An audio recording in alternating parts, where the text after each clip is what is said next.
I didn't plan to save him. I didn't even know his name.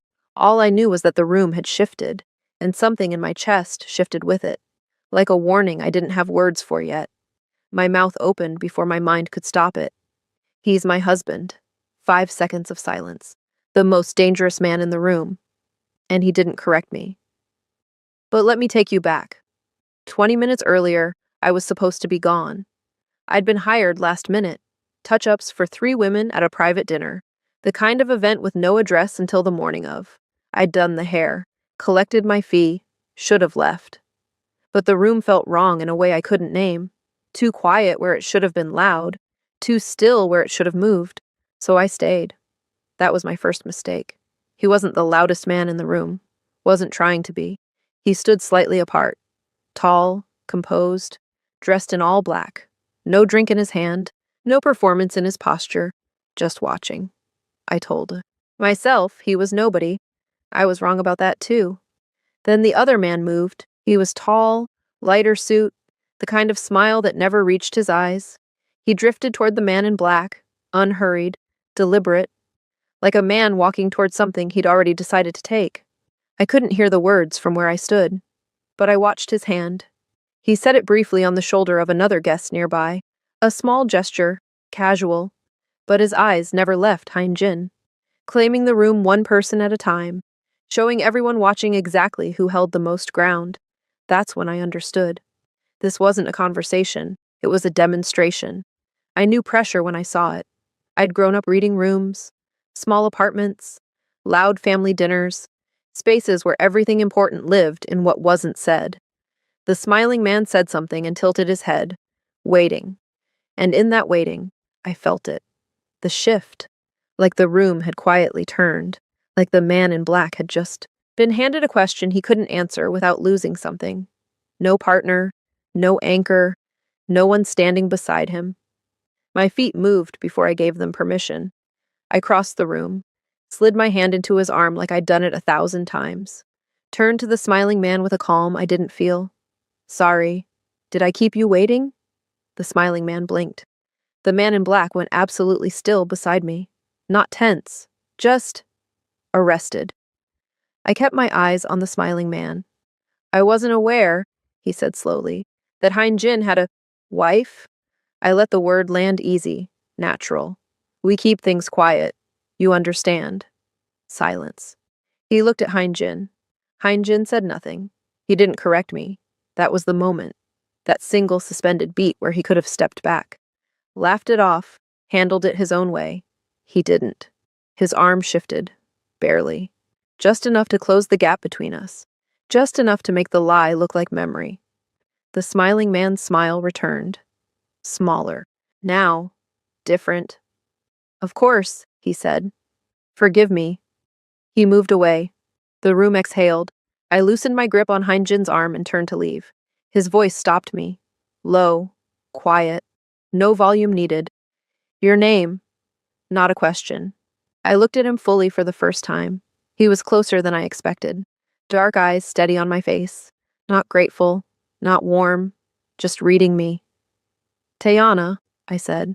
A pause that lasted slightly too long. You shouldn't have done that, he said. You're welcome, I replied. He was quiet for a beat. Then, almost to himself. You have no idea what you just stepped into. Something about the way he said it made my stomach drop. Not a threat. A warning. I walked away anyway. Didn't look back. But I felt it. His eyes on me long after I'd gone. Not the way men usually watch. Different. Like I'd just become a problem he hadn't planned for. Outside, the night air hit my face. My hands were shaking. I pressed them flat against my thighs and breathed. Just a strange night, I told myself. One you'll move past by morning. I believed it. I was wrong. I didn't sleep. Not really. I lay in bed staring at the ceiling, replaying the night in pieces.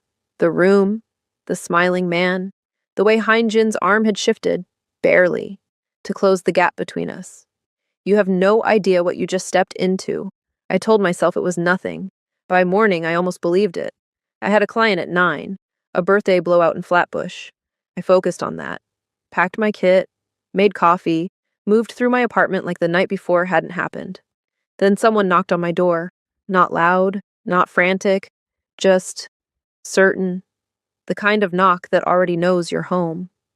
I stood in my kitchen for a full 3 seconds before I moved. Something in my body recognized it before my brain did. That feeling again. The same one from last night. Wrong. Off. Pay attention. I opened the door. He was standing there in a dark coat, hands in his pockets, completely still. No entourage, no explanation. Just him, filling the doorframe like he'd always known where I lived. A man like him could find anyone. That thought arrived cold. "How do you know where I live?" I said. "May I come in?" That wasn't what I asked. He looked at me for a moment, patient, unbothered. "No," he said simply. It wasn't. He stepped inside anyway. I should have blocked him. Should have said something sharp and final. Instead, I stepped back, just slightly, and hated myself for it. He looked around my apartment the way he'd looked around that room last night, taking inventory, not judging, just seeing. "Sit down," I said, "since you're already in." He didn't sit. "The man from last night," he said. "His name is Kwon Suk Jin. He has been looking for a reason to move against me for 2 years. That sounds like your problem. It was. He turned to look at me directly. You made it ours. I crossed my arms. I don't have a ours with you. I don't even know you. You told a room full of powerful people that you're my wife. I was trying to help. I know. Something shifted in his expression. Not softness exactly. More like acknowledgement. By this morning, 3 people had already asked questions. By tonight, there will be more. Kwon doesn't let things go. He will investigate, and when he finds nothing, he'll know I lied. He'll know we lied. He paused. And in my world, that is not embarrassing. It is dangerous. The word landed differently than I expected. Not dramatic, just factual. The way you'd say rain or traffic. I sat down on the arm of my sofa, not because I was calm, because my legs needed a moment. What exactly are you saying? He was quiet for a beat, measuring something. I'm saying the lie needs to become the truth. I stared at him. You're serious. I don't say things I don't mean. You want to marry me. I said it flat, like repeating it would reveal the absurdity. You don't know my last name. Smith, he said. Tayana Smith, 28, mobile, hairdresser. You've lived in this apartment for 3 years. Before that, Crown Heights. The air left the room. You had me investigated. I had you identified. He said it like there was a difference. Last night, after you left, I stood up. Get out. Tayana, I said get out. My voice was steady. That surprised me.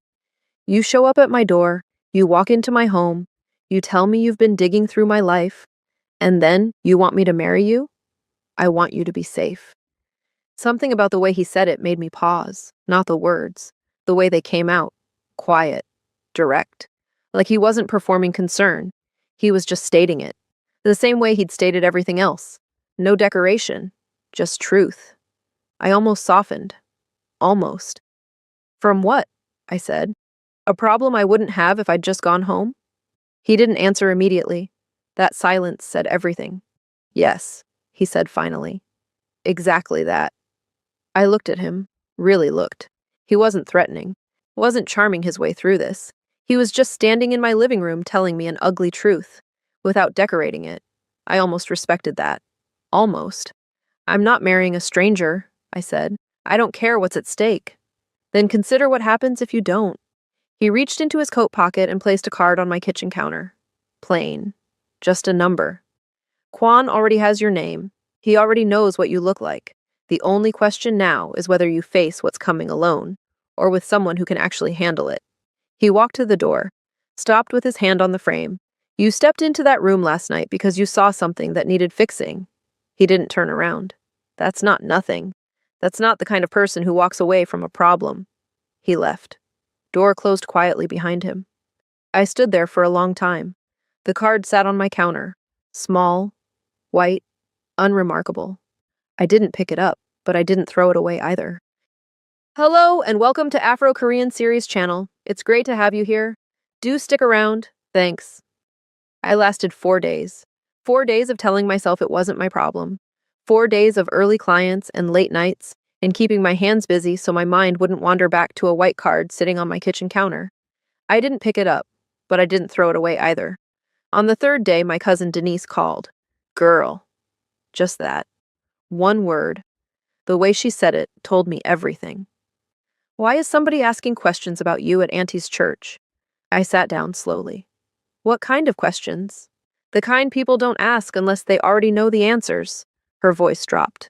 Tayana, what did you do? I told her it was nothing. She didn't believe me. I almost didn't believe me either. The fourth day, it got worse. I was packing up after a client in Bed-Stuy when a man appeared at the end of the hallway. Suit, calm face, hands folded in front of him like he had nowhere else to be. He wasn't threatening. That was the threatening part. Quan already had more on me than I realized. Enough to know where I'd be that day. Enough to send someone who looked like he belonged everywhere. Miss Smith, he said pleasantly, do you have a moment? No, I said, kept walking. Mr. Quan just has a few questions about your husband. I stopped, didn't turn around. He's very curious, the man continued, about how long you've been married, where you met, small things. A pause. He's a detail-oriented man. I turned then, looked at him directly. Tell Mr. Quan, I said carefully, that my husband handles his own correspondence. I walked out, got to my car, locked the door, sat there for 60 seconds with my hands on the wheel and my heart doing something loud and unsteady in my chest. Then I picked up my phone. He answered on the second ring. No greeting. Just, where are you? Bed-Stuy. My voice came out steadier than I felt. One of Quan's men just approached me outside a client's building. Silence. Not the empty kind. The kind where someone is thinking very fast and very quietly. Go home, he said. I'll come to you. I haven't agreed to anything. I know. Another pause. Go home, Tayana. He hung up. I went home. He arrived 40 minutes later. This time he knocked differently, still certain, but something in it was less formal. Like the first visit had established something between us neither of us had named yet. I opened the door before he could knock again. He looked at me, took in my face. Whatever he saw there made something in his jaw tighten. Did he touch you? No. Did he threaten you? No. He was polite. I stepped back to let him in. That almost made it worse. It was meant to. He came in. Same dark coat, same stillness. But tonight it felt different inside my apartment. Less like an intrusion, more like something I hadn't decided how to name yet. I made tea. I don't know why. My hands needed something to do. He actually sat this time, at my small kitchen table, watched me move around the space without saying anything. You lasted longer than I expected, he said finally. 4 days. I gave you 3. I looked at him over my shoulder. You were counting? Something moved at the corner of his mouth. Not quite a smile, but close. I was aware, he said. I set 2 cups on the table and sat across from him. The card was still on the counter behind me. We both knew it. Tell me what this looks like, I said. Practically. If I agree. He folded his hands on the table. A legal marriage. Registered. On paper and in appearance. For how long? Long enough for Quan to lose interest and redirect his attention. And if he doesn't lose interest? He will. Certain. Flat. I'll make sure of it. I wrapped both hands around my cup. Where would I live? With me. Appearances matter in my world. A wife who lives separately raises questions.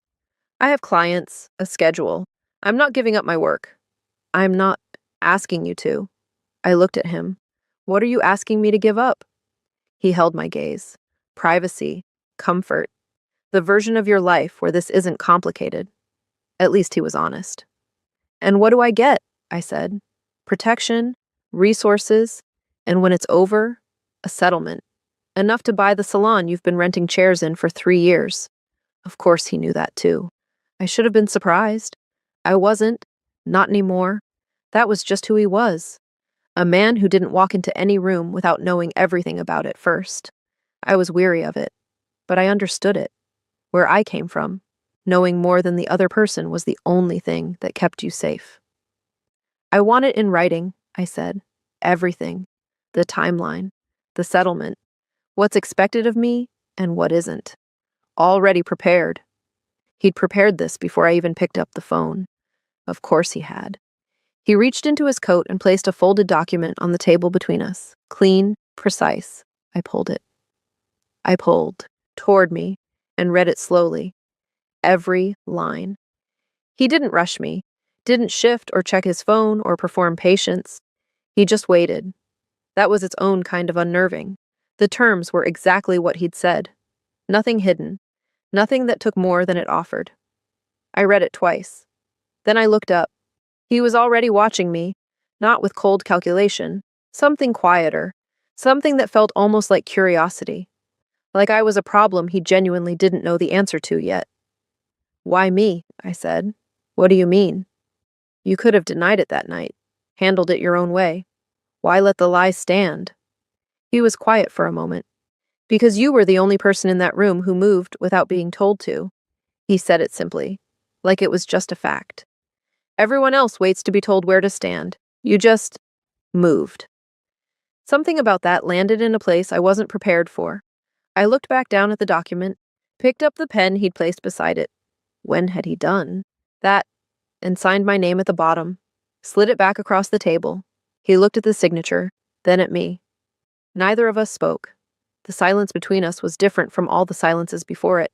Not tense, not cold, just full. Like something had shifted in the room and we were both pretending not to feel it. So, I said finally, I guess we're getting married. He held my gaze a beat too long. I guess we are, he said quietly. I picked up my tea. My hands weren't shaking, but something else was. Something I wasn't ready to name yet. The wedding was quiet. A courthouse. A Tuesday morning. 2 witnesses Hein Jin produced from somewhere I didn't ask about. With him, some things just appeared. I wore a cream blouse and my good earrings, the gold hoops my mother gave me when I turned 25. Hein Jin wore all black as usual. The judge was efficient. The whole thing took 11 minutes. 11 minutes to change everything. Afterward, standing on the courthouse steps in the thin morning light, Hein Jin looked at me and said, "Are you hungry?" I almost laughed. "That's what you're leading with?" "You didn't eat this morning." I stared at him. "How do you know that?" He didn't answer. Just started walking toward the car. I followed him. That felt significant somehow. The following.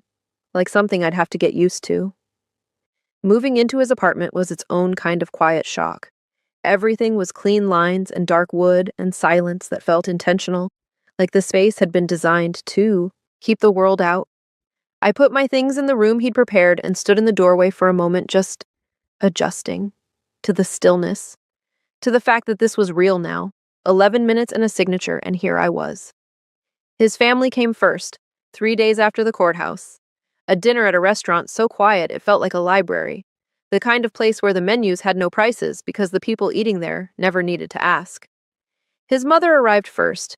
Mrs. Chan was small, precise, the kind of woman who had decided everything about you before you sat down. She wore pale gray and very little jewelry, and looked at me the way people look at something they're trying to find fault with, but haven't located yet. She would find it. I already knew that. His uncle came next. Then 2 cousins. I couldn't tell apart. They all had the same quality. Contained. Measured. Like emotion was something that happened to other people. Hein Jin seated me beside him without asking. His hand brushed the back of my chair as I sat. Small. Barely anything. But his mother saw it. The dinner moved in careful, polite conversation.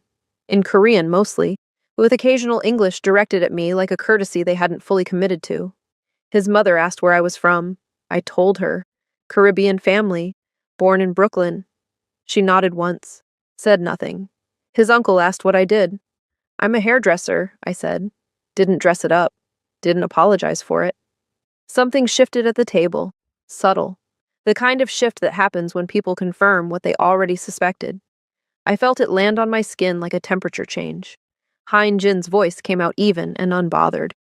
She runs her own business, has for 4 years. I looked at him. He wasn't looking at me. He was reaching for his water glass like he'd said nothing remarkable. But he had. His mother moved the conversation elsewhere. Gracefully. Deliberately. The way women like her redirected things. Not with confrontation. Just a turn so smooth you almost didn't feel the door closing. By the end of dinner, I understood exactly where I stood in that room. Temporary, tolerated, a problem they were confident would correct itself. I smiled through all of it, smiled until my face felt like a mask I'd borrowed from someone else. In the car afterward, Hein Jin was quiet for a long time. Then, "You handled that well?" "I've been handled worse," I said. He glanced at me. Something in his expression shifted. Not pity. Something more careful than that. He didn't push it. I was grateful. My family was louder. My mother found out on a Saturday. I hadn't planned to tell her, not yet. But Denise had a mouth like an open window, and by noon, half the family knew. My mother called 7 times before I picked up. "Tayana Renee Smith. Hi, Mama." "Don't you hi, Mama me." I could hear her moving through the house, fast, the way she moved when she had feelings too big, for standing still. "You got married? To a Korean man? A rich Korean man? And nobody, not one person in this family." "Mama, your grandmother is crying, Tayana. She is sitting in her good chair crying. Is she sad or happy?" A pause. Happy. But that is not the point. I closed my eyes, smiled despite myself. The family dinner happened the following Sunday. My mother's house in Flatbush. Full spread, rice and peas, oxtail, plantain, the good ginger beer she only brought out for occasions. Hein Jin arrived exactly on time. My mother opened the door and looked at him for a full 5 seconds. He met her gaze without flinching. Something in her face decided something. "Come in," she said. Not warm yet, but open. He brought flowers, birds of paradise, deep orange. My mother noticed, put them in water without saying anything about them. But she put them in the good vase. The family was everything his wasn't. Loud, overlapping, opinions arriving before they were invited. My aunties asked questions that weren't questions. My Uncle James talked at Hein Jin for 20 minutes about the 1998 World Cup without pausing for breath. Hein Jin listened to every word, asked one question at the end, specific, genuine, and my uncle's face opened up like a window. I didn't forget it. Then my mother found me in the kitchen. She looked at me the way only mothers can, past the face I was showing and straight into the one I was hiding. "Are you happy?" she said. Simple, direct. No performance. "It's complicated, Mama." "That's not what I asked." I looked down at the counter. "I don't know yet." She was quiet for a moment. Then she put her hand on my face, warm, certain, the hand that had fixed everything that could be fixed my entire life. "He watches you," she said quietly. "The whole time he's been here. When you're not looking, he watches you." I didn't say anything. "That's not nothing," she said. She went back to the food. I stood there in her kitchen with the smell of oxtail and ginger in the air, and something pressing quietly against the inside of my chest. Later that night, Hein Jin and I drove back in silence. Comfortable silence. The kind that surprised me. I was staring out the window when he said, "Your mother." "What about her?" "She's sharp." "The sharpest person I know," I said. "A beat." "She asked me something," he said, "when you were in the kitchen." I turned to look at him. What did she ask? The city lights moved across his face. Slow, gold and shadow. She asked if I understood what I had. My breath caught. He didn't look at me, just kept his eyes on the road. "What did you say?" I asked. A long pause. I said I was beginning to. The car moved through the dark, and neither of us said anything else. But something had changed in the silence between us. Something neither of us was ready to name. But it was there. Quietly, certainly. It was there. 3 weeks into the marriage, I almost forgot to be afraid. Almost. Life had settled into something that looked from the outside like normal. I kept my clients, kept my schedule, drove myself to appointments the way I always had. Kit in the back seat, playlists loud, windows down when the weather allowed. Hein Jin didn't crowd me. That surprised me most. I'd expected control, rules, a list of things a wife in his world was supposed to do and not do. Instead, he gave me space. Real space. The kind that didn't come with conditions attached. We had dinner together most evenings, quiet meals, Good food. He cooked, which I hadn't expected, with the same precision he brought to everything. We talked, not deeply, not yet, but easily. The way two people talk when they're still learning the shape of each other. I was beginning to feel something I didn't trust. Comfortable. Quan had been quiet, too quiet. I'd told myself that was good, that maybe the marriage had worked, that maybe he'd looked at the paperwork and the courthouse record and decided the math didn't add up to an opportunity anymore. I was wrong about that. I found out on a Wednesday. Hein-Jin came home late, later than usual. He moved through the apartment with that particular stillness that meant something was being contained. I'd learned to read him in 3 weeks. Not fully, not deeply, but enough. I looked up from the sofa. What happened? He set his phone on the counter, didn't answer immediately.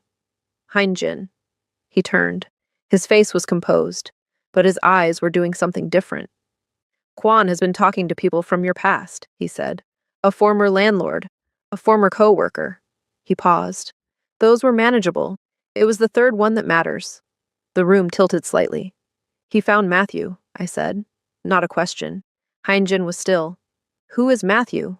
I set down my book, took a breath, looked at the window instead of his face. Someone I was with for 2 years. It ended badly. I paused.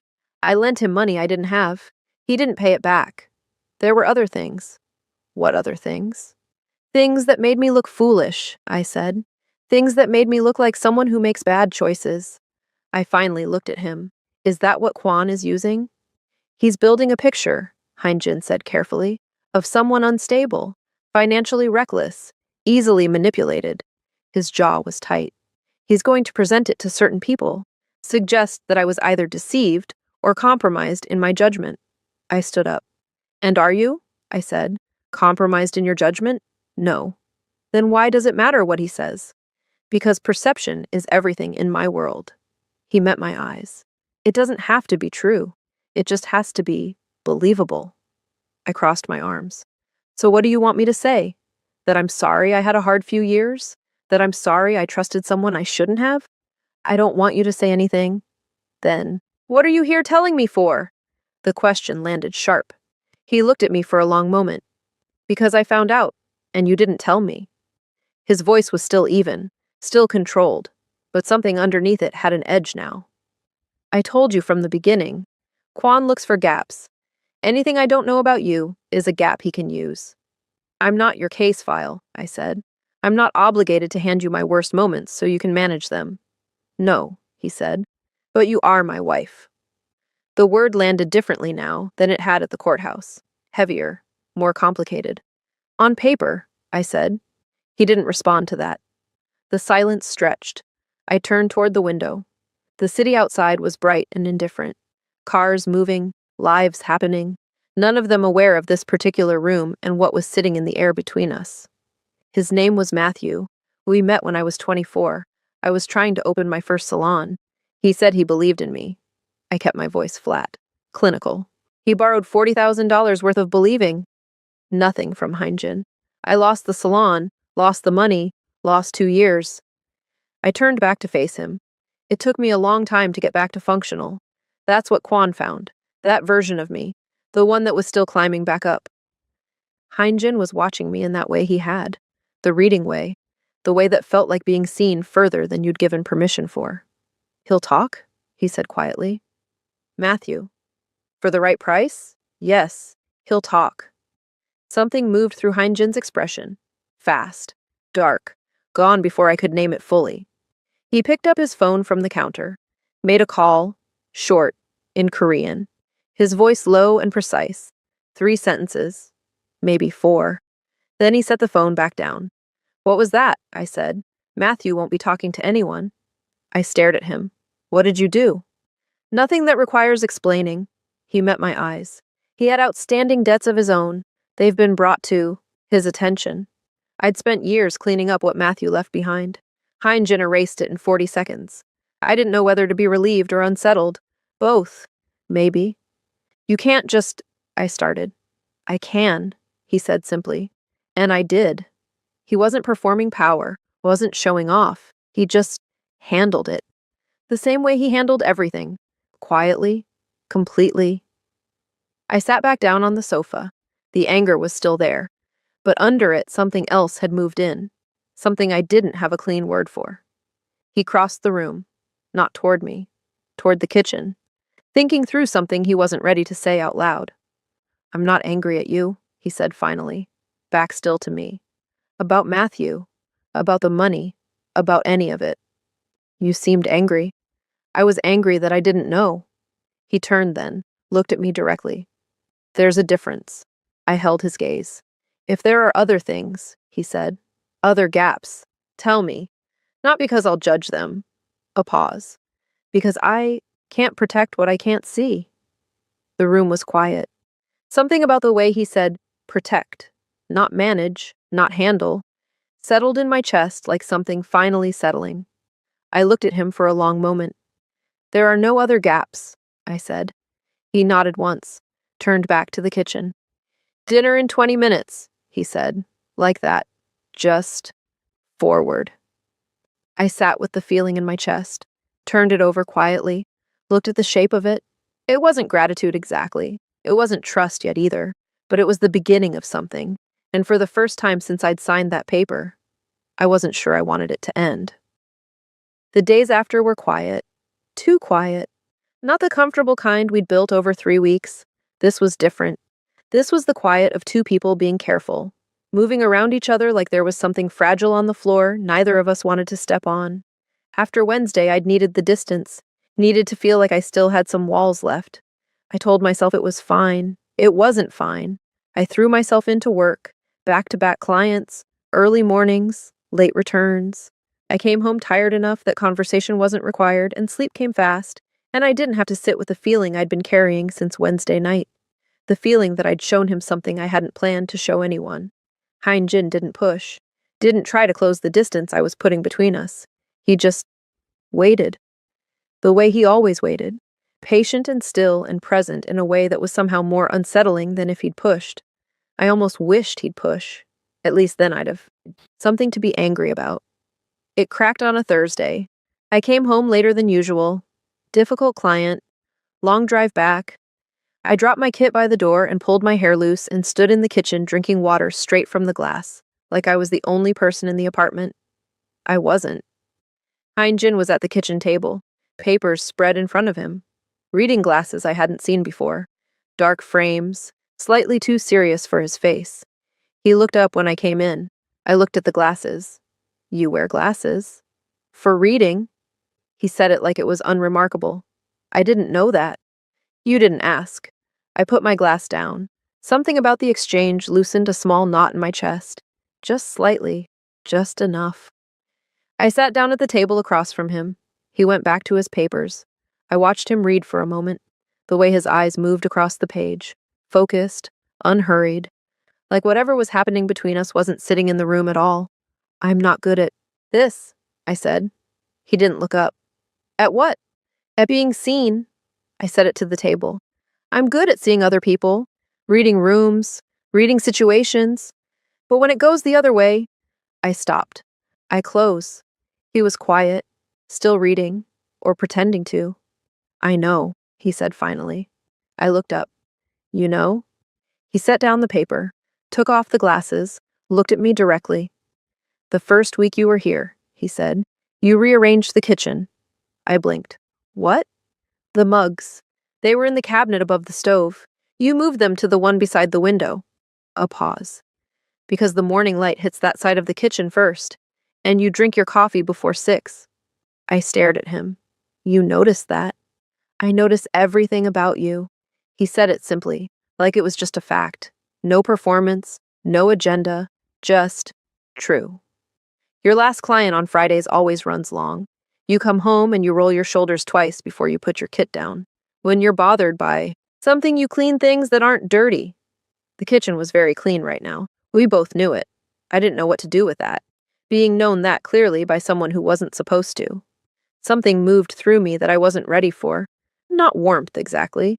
Something more exposing than that. "Why?" I said. "Why what?" "Why are you paying that much attention?"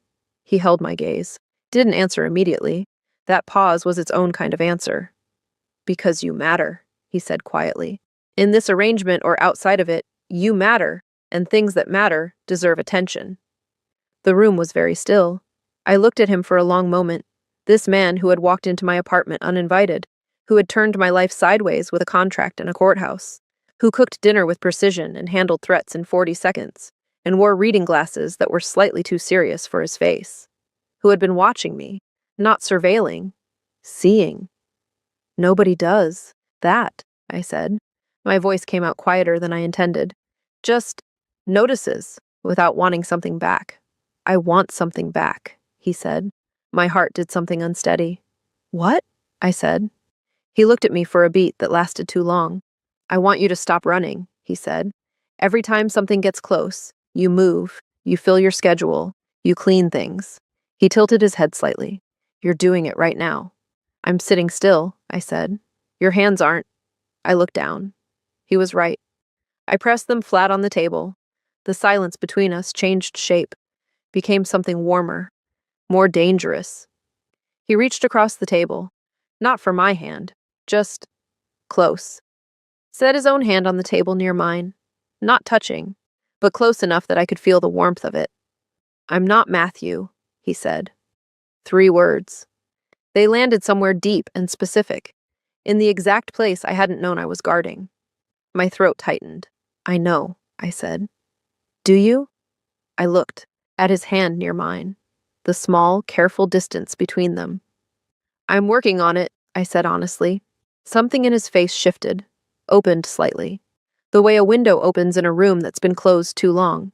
He picked up his glasses, put them back on, looked back at his papers, like the moment was over, but the hand stayed where it was, close to mine, not touching, not withdrawing, just there, patient and certain, the way he was about everything. I sat there for a while, didn't reach for my phone, didn't find something to clean, didn't build distance between us with motion and busyness. I just sat, with him, in the warm quiet of the kitchen with the city outside, doing its indifferent thing, and his hand near mine, and something between us that had shifted too far to shift back. I didn't name it. But I stopped running from it. For tonight, at least, I stopped.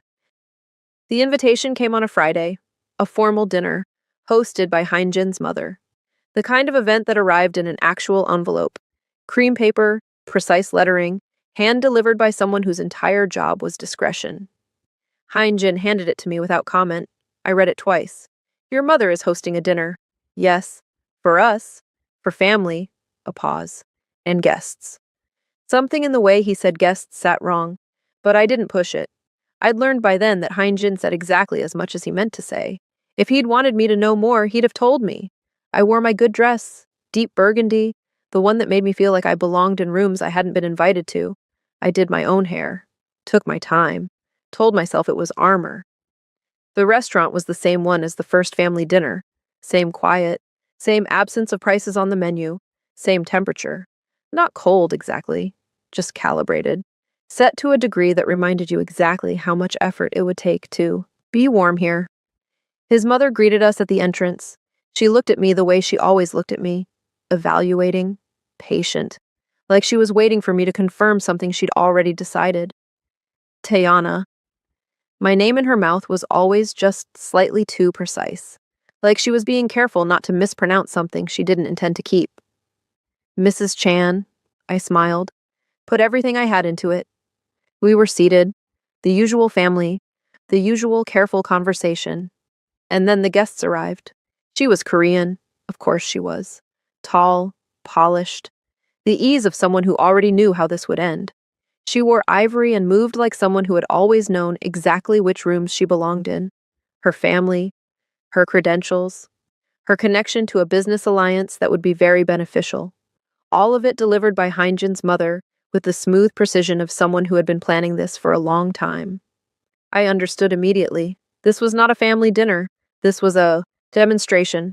I sat very still, kept my face arranged, watched the woman take the seat across from Heinjin, placed there deliberately, I had no doubt, and smile at him with the easy confidence of someone who had been told she was the answer to a question still being asked. Heinjin's face revealed nothing, But he didn't look at me. That was its own answer. The dinner moved, courses arrived, conversation flowed in Korean and English both, and I participated where I could, and smiled where I couldn't, and the whole time I felt it. The slow, deliberate pressure of the message being delivered. She is what you should have chosen. She is what you could still choose. This one beside you is temporary. We've been patient, but patience has a shape, and tonight, you're looking at it. I had counted the exit twice. I made it through dessert. In the car afterward, neither of us spoke for a long time. The city moved past the windows, dark and lit and indifferent. Finally, I said, "You knew." "I suspected." "That's not a no." He was quiet. "Hein Jin." My voice came out even. I was proud of that. "Did you know your mother was going to do that tonight?" I knew she'd been making arrangements. He kept his eyes on the road. I didn't know the specifics. "The specifics?" I repeated it flat. "You mean the woman in ivory who your mother seated directly across from you and introduced like a resume?" "Nothing." "Right," I said. I turned back to the window. We drove the rest of the way in silence. I started packing at midnight. Not everything, just enough. A bag. The things that were mine before any of this started. My kit, my good earrings. The things that would remind me who I was when I got back to being just myself again. I was pulling clothes from the wardrobe when the bedroom door opened. Hein Jin stood in the doorway. He looked at the bag, then at me. "Don't," he said. "I'm not doing this," I said. "I'm not sitting at tables where I'm being replaced in real time. I'm not being someone's object lesson in what you should have chosen. I'm not." My voice cracked, just slightly. I hated it. "I'm not doing that again." "Again," he said quietly. I looked at him. "This has happened to you before," he said. "Someone choosing someone else. Someone making you feel. Don't." Now it was my turn. "Don't read me right now. I don't want to be read right now." He was quiet. A beat of silence. Then he stepped into the room. "I didn't choose her," he said. "You didn't stop it either." "No." He said it clean. No defense. "I didn't. And I should have." I stopped moving. That stopped me. The lack of argument. The clean admission. I'd been braced for defense, for explanation, for the careful management I'd come to expect from men when they'd done something wrong. He just admitted it. "It won't happen again," he said. "You can't promise that. Your mother, my mother doesn't make decisions about my life." Something in his voice had changed. Quieter, more final. "She never has. I've allowed her to believe otherwise because it was easier. That ends now." I looked at him standing in the doorway of this bedroom in this apartment that wasn't mine. This life that had a contract with an end date. This man who wore reading glasses that were too serious for his face and cooked with precision, and had noticed which cabinet I moved the mugs to and why. "I don't know what we're doing," I said. Honest. Raw. "I don't know what this is anymore." "Neither do I," he said. That surprised me. "But I know what it isn't," he continued. "It isn't nothing. And I know what I don't want." He looked at the bag in my hands. "I don't want you to leave." "Give me a reason to stay," I said. "A real one, not the contract, not Quan, not the arrangement." The room was very still. He crossed it. Stopped in front of me. Close. Closer than he'd stood before outside of performance and necessity. Close enough that I could see the specific way he was looking at me. Not calculating. Not managing. Just wanting. "Because when you're not here," he said quietly, "the apartment is just a space again." He paused. "You made it something else. I didn't ask you to. You just did." My throat was tight. "That's not a reason," I said. My voice barely made it out. "That's a feeling." "Yes," he said simply. "It is." I'd asked for a reason. He gave me the only one that actually meant anything. I looked at him for a long moment. Then I set the bag down. Didn't unpack it. Not yet. But I set it down. He didn't reach for me. Didn't push. Just stood there in the dark of the room with the city light coming through the curtain and something open in his face that I hadn't seen before. Something that looked quietly and unmistakably like relief. "Okay," I said finally. "Okay." He exhaled. Just barely. But I heard it. And in that small, careful sound, everything shifted. 3 days after the packing scene, the apartment felt different, not dramatically, not in ways I could point to and name, just lighter somehow, like something that had been held at a careful distance had been allowed, finally, to sit down. We didn't talk about what happened in the bedroom. Didn't need to. Some things don't need words once they've been said. The bag had gone back into the wardrobe. I was still here. He knew what that meant. I knew what that meant. We just moved forward, carefully, but forward. Kwan moved on a Tuesday.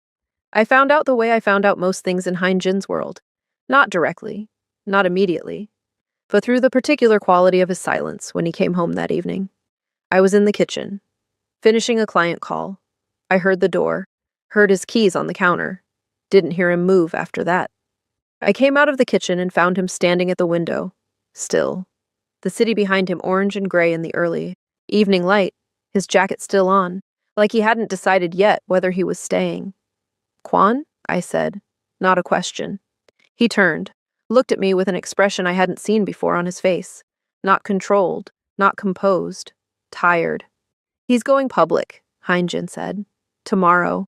A carefully placed story, your financial history, the salon that failed, Matthew, all of it framed to suggest I married someone unstable to hide a larger instability in my own operations." I sat down slowly on the arm of the sofa. "He's not just coming after me," I said. "No, you're the door. I'm what's behind it." He turned back to the window. If the story lands, and it will land, he has the right people placed. Everything I've spent 12 years building starts to move. Associates begin asking questions. 3 pending agreements fall apart. And if that happens, others move in. Flat. Final. That's how it works. I sat with that for a moment. "What are your options?" I said. He was quiet. That quiet was different from his usual quiet. This one had weight in it. "I have one option that ends this cleanly," he said, "that removes you from the narrative entirely. That gives Kwan nothing to work with and stabilizes everything before the story runs." I already knew what it was. "End the marriage," I said. "Yes." "And me?" "Protected. Financially. The settlement from the contract plus additional security. Kwan has no reason to pursue you if there's no marriage to undermine." He paused. "You'd be safe. You'd have everything you need to start again." The words were careful, considered. The words of a man who had thought this through completely. I looked at him standing at the window with the city behind him and his jacket still on. "Is that what you want?" I said. He didn't answer. That was the answer. "Hein Jin." He turned from the window then, looked at me directly, and for the first time since I'd known him, since the event, since the door, since the contract and the courthouse and all the quiet meals and the reading glasses and the hand near mine on the table. For the first time, he looked uncertain, not about the situation, about himself. "What I want," he said carefully, "is not the same as what is clean, or safe, or strategically correct." "Tell me what you want," I said. A long silence. "I want to keep you," he said. Quiet. Straight. No decoration. Not the marriage, not the arrangement. You. I want to keep you. The room was very still. "But if keeping you costs you your safety..." He stopped. Something moved through his expression. "That's not a cost I'll ask you to carry." I stood up, crossed the room slowly, stopped in front of him the way he'd stopped in front of me 3 days ago, close. "What if I don't want the clean option?" I said. He looked at me. "Tayana, what if I'm done being the practical choice, the safe exit, the thing that gets set aside when things get complicated?" My voice was steady, certain. "I'm done making it easy for you to let me go." I stopped there. Didn't ask for anything. Didn't direct anything. Just said my truth and stood in it.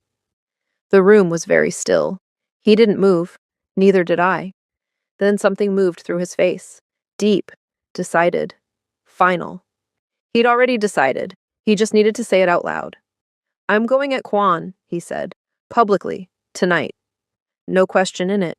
No request for permission. Just him choosing.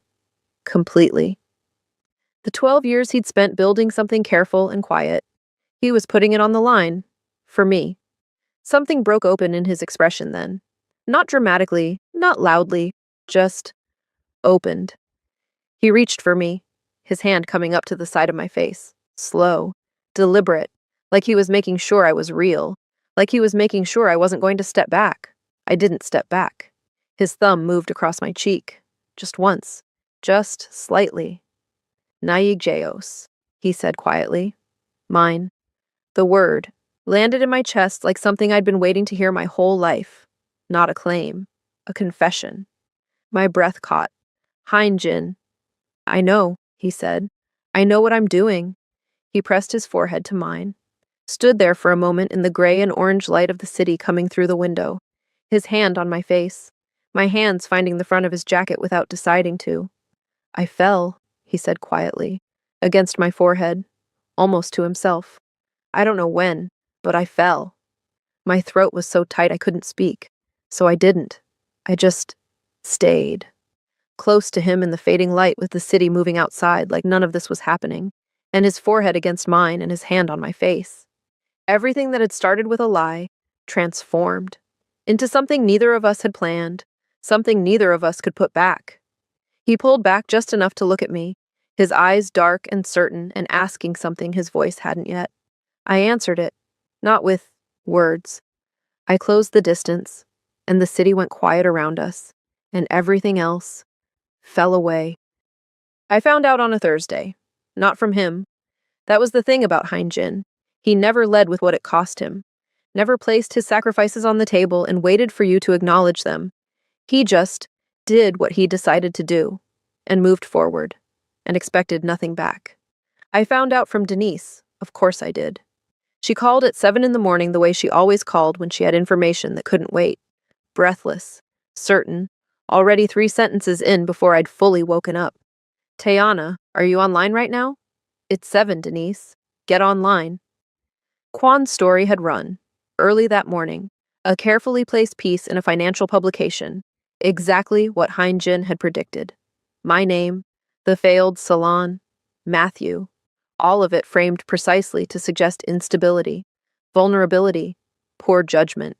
It had run. And then something else had happened. 2 hours after the story published, Hein-jin had responded. Not quietly, not through intermediaries, not with a carefully managed statement delivered by someone whose job was to smooth things over. Personally, publicly, on record. He had called a meeting with the 3 men whose agreements had been at stake, had walked in alone, had laid out, clearly, completely, without apology. Exactly who I was, where I came from, what I'd built, what Matthew had taken, how I'd climbed back. He told them the marriage wasn't a liability. It was the best decision he'd made. And then he'd done something that nobody in his circle had expected. He'd withdrawn from a pending alliance. A large one that had been in negotiation for 8 months. A deal that, according to Denise's breathless summary, and the 3 articles I was now reading simultaneously, represented a significant shift in his positioning. He'd walked away from it, because the man on the other side had been at that dinner, the one with his mother, the one with the woman in ivory, the one who had sat at that table and watched Hein-jin's mother deliver her message and said nothing.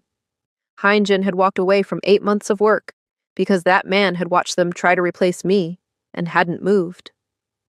I sat on the edge of the bed with my phone in my hands and the morning light coming through the curtains and something happening in my chest that I didn't have a clean word for. He hadn't told me. He'd just done it. He was in the kitchen when I came out, coffee already made, his usual morning stillness, papers on the table, reading glasses on, like it was any other Thursday. I stood in the doorway and looked at him for a moment. He looked up, read my face the way he always read my face. You saw, he said. Denise called. He nodded once, looked back at his papers. You walked away from the alliance, I said. Yes. 8 months of work. Yes. You didn't tell me you were going to do that. He took off his glasses, set them on the table, looked at me, directly. Would you have let me? He said. I opened my mouth, closed it. He knew me better than I'd given him permission to. That should have unsettled me. Instead, it felt like something I'd been waiting for. He was right. I would have told him not to, would have said it was too much, would have found a way to make it smaller, to protect him from a cost I felt responsible for. He knew that, so he hadn't asked. I crossed the kitchen slowly, pulled out the chair beside him, not across from him, beside him, and sat down. He watched me do it, didn't say anything. Tell me what it actually cost you, I said. All of it. Don't manage it. Don't make it smaller. Tell me. He was quiet for a moment. The alliance was worth walking away from, he said. The man wasn't trustworthy. I knew that before last night confirmed it. That's not what I asked. A pause. My mother isn't speaking to me, he said. She will again, eventually. But not soon. He looked at the table. 2 associates have questions about my judgment. That will take time to rebuild. He paused. Quan is neutralized. The story landed, but the response landed harder. He overplayed his hand. That's finished. And the rest? I said. The things you're not listing. He looked at me. The rest, he said quietly. I'd do again. My throat tightened. Hein Jin. You asked me to tell you, he said. I'm telling you, I'd do it again. All of it. Without hesitation. I looked at this man, this particular impossible man, who had walked into my apartment uninvited and turned my life completely sideways, who had negotiated a contract with the same focus he brought to everything, and then quietly ignored the parts of it that kept him at a distance, who had once moved the mugs back one morning. I'd once seen him do it and thought nothing of it, and I only understood just now that he'd been making sure I'd keep moving them back, keep having a reason to make the kitchen mine, who had spent 12 years building something careful and deliberate, and had put pieces of it on the line on a Thursday morning without telling me, because he knew I'd try to stop him, who had fallen, he didn't know when, and told me so, with his forehead against mine in fading light. I reached across the table, took his hand, not close to it, not almost. His hand, both of mine around it. He looked down at our hands, then up at me. Something in his face went very still. The careful kind of still, the kind that meant something was being held together by concentration alone. I didn't come into this planning to feel anything, I said. My voice was quiet, even. I came in surviving, protecting myself, waiting for the part where you showed me who you actually were, so I could go back to knowing this was temporary. He didn't move. But you kept being this, I said, consistently, without performance. You just kept being exactly who you are. And I ran out of reasons not to believe it. His hand turned in mine, held on. I'm not good at this, I said, at trusting it, at letting someone, at letting you. I stopped, tried again. But I'm here. I'm choosing to be here. Not the contract, not the arrangement. I looked at him directly. You. Something broke open in his face, the same way it had broken open the night before, but deeper this time. He lifted our joined hands, pressed his mouth to my knuckles, slow, deliberate, stayed there for a moment with his eyes closed. Dangsinen Nagoya, he said quietly against my hand. You are mine, and you're mine, I said. He looked up, and for the first time, the very first time since I'd walked across a room I wasn't supposed to still be in, and told the most consequential lie of my life, Chan Hein-jin smiled. Not the controlled, almost smile I'd cataloged over weeks of careful distance. A real one. Full. Certain. Unguarded. And it was the most dangerous thing I'd ever seen, because I felt it everywhere. I leaned forward. He met me halfway. And outside the kitchen window, the city went on doing what cities do. Loud and indifferent and completely unaware that in one quiet apartment on an ordinary Thursday morning, a woman who had spent her whole life being optional had finally, completely been chosen. Not temporarily, not conveniently, but all the way. And we've come to the end of it. Thank you for listening. If this story moved you, share it with someone who needs to hear it. See you in the next one.